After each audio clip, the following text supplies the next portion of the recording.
Metti insieme 4 squadre in 2 giornate di gioco con 40 calciatori. Ma non pensate che sarà un torneo qualunque. A contendersi il più alto gradino del podio ci saranno gli atleti dell'ASD Calcio Veneto FD Onlus, realtà padovana prima in Veneto per disabili fisici e cerebrolesi.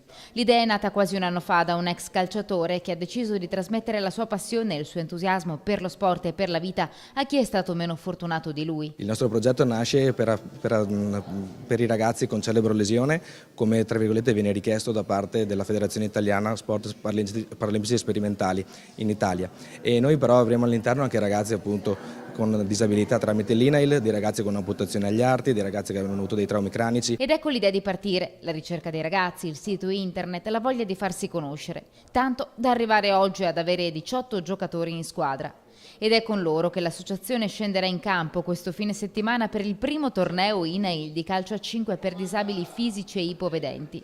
L'appuntamento alla tensostruttura di Via Gemona a Padova dalle 9 di sabato con le prime sfide, domenica alle 12:30 la finale.